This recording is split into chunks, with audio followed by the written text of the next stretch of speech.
How's it going, everybody? I'm Jason of Jason's Realm here. Today I'm here bringing you guys my NFL Week 2 recap and takeaways. Let's just dive right into this. So we'll kick things off here with Thursday Night Football. The Minnesota Vikings falling to the Philadelphia Eagles by a score of 34-28. The Eagles have been struggling offensively. They have not quite been looking like themselves at all, but defensively they are doing enough to get the job done. But they are keeping teams in it way too long. The Minnesota Vikings, on the other hand, are falling apart before our very eyes. They are just completely choking each game that they can. Up next, we had a surprisingly tight back-and-forth game in Atlanta between the Green Bay Packers and the Atlanta Falcons. The Falcons edging out on top 25-24.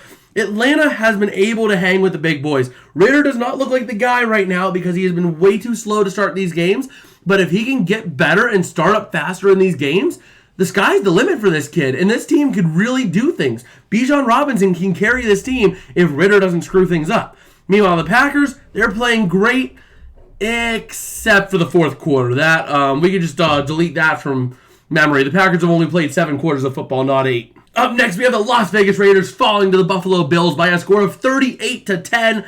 Vegas had really no chance against the Bills team that was playing angry, and they just shut up and took their medicine. Nobody had expectations for this team, did ya? Buffalo, on the other hand, they needed a rebound after last week. They got their rebound. They beat up on the Raiders, looking all right, looking like they got back into their groove for the rest of the regular season. Next, we have the Baltimore Ravens beating the Cincinnati Bengals by a score of 27-24. The Baltimore Ravens are playing well despite the injuries that they are taking on. This team still shows potential. If they would all be healthy for a whole season, this team would be a deadly team to go up against. Meanwhile, the Bengals, Joe Burrow is not looking like Joe Burrow this year. He is in a slump, and now with a re-aggravated calf injury, playing the white-hot Rams, even though they lost this week, still white-hot in my opinion. On Monday Night Football, I don't know what's going to happen. The Bengals are really in a tough spot right now. Up next, we have the Seattle Seahawks beating the Detroit Lions 37-31 in overtime. Nobody saw this coming. Seattle, great job. You showed that last week was a fluke. You showed that last week was more about the Rams than it was about you. You came into Detroit and you just absolutely wrecked house in Detroit. You came up big when you needed to, and man, great job. Detroit, what was that? You're supposed to be this great team, and you let Seattle beat you. Even last year, you would have beat Seattle. So, get better, get back on track. Still, a loss isn't going to kill you this week, especially in the NFC North with the Packers losing this week as well. So you're still in it. Up next, we have the Indianapolis Colts beating the Houston Texans by a score of 31-10. Or 31-20, my bad. And Anthony Richardson, you are the guy.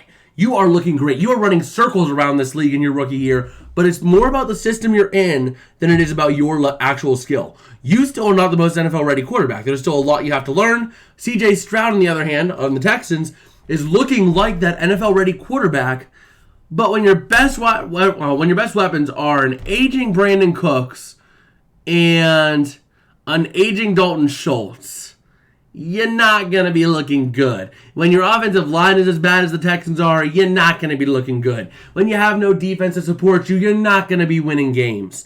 So, despite the fact that Indianapolis swept the floor with Houston, C.J. Stroud is still looking better each week. Up next, we had a surprisingly bad game. The Kansas City Chiefs beating the Jacksonville Jaguars by a score of 17-9. And Jacksonville, great job on defense, holding the Chiefs to 17 points. But where's the offense? Seriously, did you guys just, not bring your offense to the stadium that day? That was bad. And meanwhile, Kansas City, good job on the defense, but please tell me where your receivers are. When your best receiver is an ineligible offensive lineman in the day, you got problems. Just saying. Up next, we have the Chicago Bears falling to the Tampa Bay Buccaneers by a score of 27-17. Justin Fields is not the guy. I could be a better quarterback than Justin Fields. He's just sitting there with a wide open guy for an easy touchdown, and he's just like, okay, I don't know who to throw it to. Nobody's open. Then he has a guy for the touchdown. Justin Fields is not the guy. You completely screwed up by trading the first overall pick and believing in him. He can still run, but he's not going to be your good quarterback for the long haul.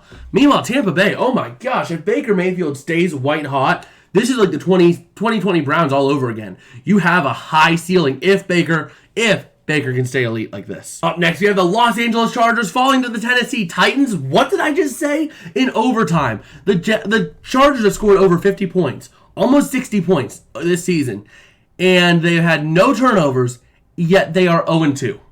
Los Angeles, do you know what a defense is? Do you know how to build one?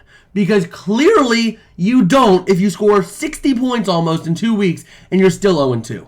Meanwhile, Tennessee, great job exploiting a weak defense on the Chargers. You did just enough. You're still an aging team. You're still not going to be great, but nice job playing spoiler to the Chargers this week. Up next, we have the New York Giants somehow coming back and saving the Arizona Cardinals tank by a score of 31-28. New York, you suck. What are you doing? You're paying $45 million a year to a quarterback to get Caleb Williams. It makes no sense. No sense at all. Meanwhile, Arizona, stop trying to self-sabotage. You have Caleb Williams if you want him. You are just ruining it by trying to win games. Stop it. It is time to stop. Up next, we had a game that I knew was going to be close. I knew it was going to be a one-score game. But everybody else out there said, no, the Niners are going to blow out the Rams. The Niners beating the Rams 30-23. This game was back and forth all the way. Incredible effort by the Rams to stay in it. Puka Nacua is him. 15 receptions for over 140 yards. This man is making history. This is the second coming of Cooper Kupp, mind you. So you're going to have 2 Cooper Kupps potentially on this team when Cooper Kupp gets healthy. Now, I am a little nervous because there is a Monday Night Football curse where we have a huge, devastating injury. Please tell me that's not Puka Nacua or any Rams player this week. But anyway, I digress. The Rams defense, you're going to be the weak spot. You're going to go as far as the defense will carry you, but that offense is incredible. Meanwhile, San Francisco, you kept the Rams in it too long. You made too many mistakes. And, yeah. If you wouldn't have made those mistakes, you would have put that game away easily. Also, the Rams, make sure, Stafford, you stay clean. If you stay clean, you're good. Up next, we have the New York Jets falling to the Dallas Cowboys by a score of 30-10. This was kind of expected without Aaron Rodgers, but man, Zach Wilson has not really improved much. Like, they did not give the ball to Breece Hall. Garrett Wilson got involved a little bit here and there, but the Jets are just not in this. It's not the same scenario without Rodgers. Wilson had 3 interceptions again this week, or not again, but 3 interceptions this week. That's not the way to live life. If Rodgers is in this game, you're talking at worst, a 2-score game on a loss. So, yeah. Meanwhile, Dallas, I'm not sold on your offense. Your offense is a little shaky, but your defense, man, oh my God, that defense is going to absolutely carry you. If that defense stays healthy, you're good. I'm not sold on the offense, though. Up next, we have the Washington Commanders beating the Denver Broncos 35-33. This game was absolutely insane. Denver tried for the Hail Mary at the very end. They thought they had it, but apparently something got overturned on it. And man, Denver, what is this though? Like, yeah, Wilson's looking better, but you were up 21-3. 21-3. And you let the Commanders of all teams come back on you. I'm just going to leave that there. Washington, though, great job. Great job. You're not out of it. You're never out of it. You have not been out of it at all. You've been falling behind early, but you are managing to come back and stay alive. That's what I like about you. Up next, we have the Miami Dolphins beating the New England Patriots in prime time on Sunday Night Football, 24-17. Miami, though, you are playing sloppy. Very sloppy. I have seen you play, and you are just not looking the part. You are doing a decent job moving the ball, but you're not having those explosive plays that I would expect out of your offense. And your defense is letting teams in it way too long. But New England, oh my gosh, Mac Jones, you have a next to nothing receiving core, and you're making the best out of it. You're not really top 10 quarterback, but you are definitely top 16. You are making the best out of your situation, and I like what you're doing. If you had a good receiving core this year, oh my God, the Patriots will be scary. Up next, we're getting into the Monday Night Football games. We have the New Orleans Saints beating the Carolina Panthers 20-17 up first. And New Orleans, you're ugly. That's all I have to say.